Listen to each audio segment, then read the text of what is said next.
NEET के जरिए medical के पोस्ट ग्रेजुएशन और अंडर ग्रेजुएशन के कोर्सेज के लिए अदर बैकवर्ड क्लासेज यानी ओबीसी और ईडब्ल्यूएस इकोनॉमिक वीकर सेक्शन आर्थिक रूप से कमजोर वर्ग के लोगों के लिए आरक्षण का रास्ता साफ हो गया है।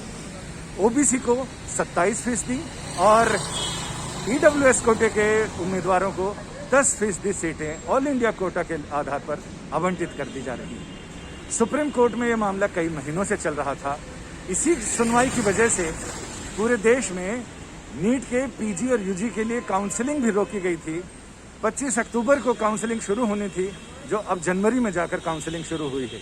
सुप्रीम कोर्ट ने इस मामले को सुना और ये कहा कि आखिर 8 लाख की अधिकतम सीमा ये किस आधार पर तय की गई है, क्योंकि ओबीसी के लिए इकोनॉमिक वीकर सेक्शंस के लिए ये 8 लाख सालाना की आमदनी की सीमा तय की गई और उसके बाद ओबीसी का क्रीमी लेयर शुरू हो जाता है।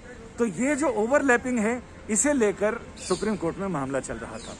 केंद्र सरकार ने कहा कि चूंकि देश अभी ओमिक्रॉन और कोविड की महामारी संक्रामक बीमारी से जूझ रहा है, डॉक्टरों की जरूरत है, ऐसे में इनके काउंसलिंग पर रोक लगाने से पूरे देश में आम जनता पर इसका असर पड़ेगा।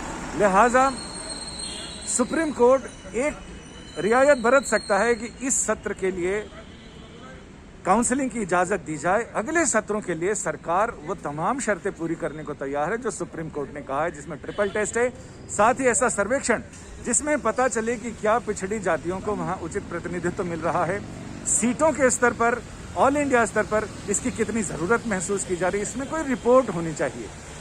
केंद्र सरकार ने ये अपील की कि कोर्ट इस बार के लिए इजाजत दे दे, इस बार की काउंसलिंग की इजाजत दे दी गई। इसके बाद सरकार ने वो तमाम आंकड़े, तमाम रिपोर्ट्स मुहैया कराई, जिसके आधार पर सुप्रीम कोर्ट ने माना कि सरकार का जो आइडिया है, सरकार की जो पेशकश है आरक्षण देने की, वो सही है।